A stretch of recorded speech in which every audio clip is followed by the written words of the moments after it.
Time for the big stat presented by Gatorade. Incoming Ohio State Athletic Director Ross Bjork officially takes over for the legendary Gene Smith July 1st. And as he's well aware, Bjork inherits an athletic department that has few rivals in terms of its size, scope, or overall success.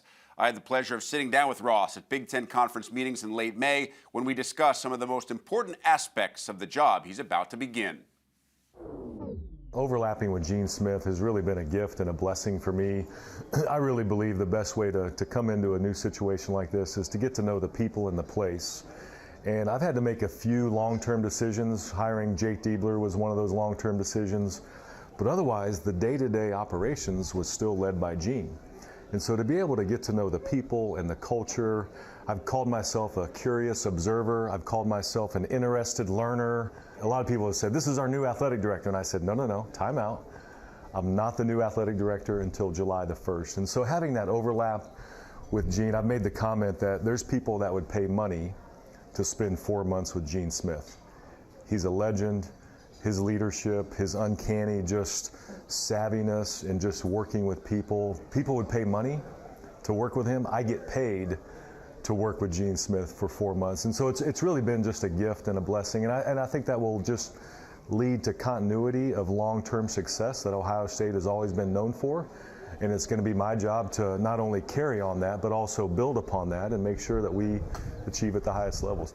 Learning, but as you mentioned, also making some big-time decisions, most notably Jake Diebler, who got that audition, if you will, as an interim coach and did amazing things through that run. Why was he the right guy on a long-term basis? You know, really, if you look at Jake's history, being an Ohio guy, that means a lot. I mentioned that earlier. Being an Ohio guy, every time I kept checking sort of the recruiting landscape, I'd run into people that would say, oh, Coach Diebler has deep ties, whether it's the state of Ohio, whether it's AAU basketball. When he was at Vanderbilt, he recruited kids at a level that maybe he shouldn't have.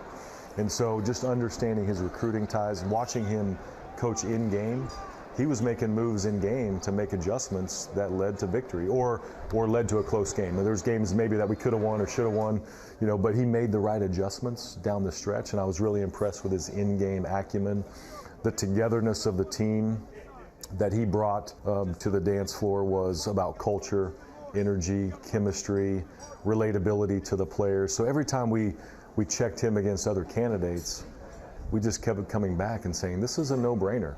And then you would take the fan response. Every time we played in the Schottenstein Center, got a standing ovation. Coaching Ohio State Buckeyes, Jake Diebler, the whole place would go crazy. So the NIT run, just the energy and the passion, it just became just such a no-brainer that we have an Ohio guy.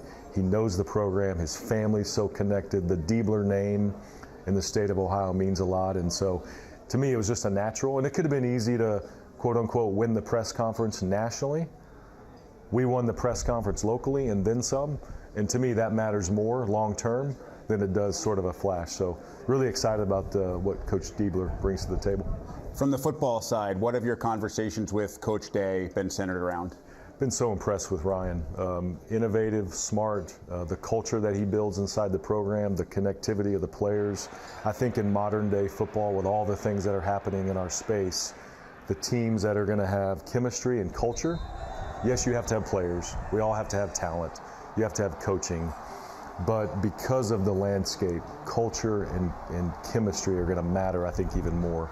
So he spent a lot of time on that and been really intentional. Hiring Chip Kelly was huge.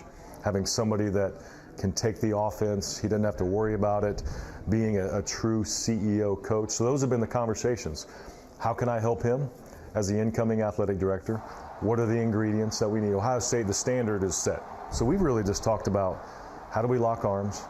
How do we continue, everything that he's built, and then how do we get in that playoff run where we're right there as the number 1 seed, top 4 seed.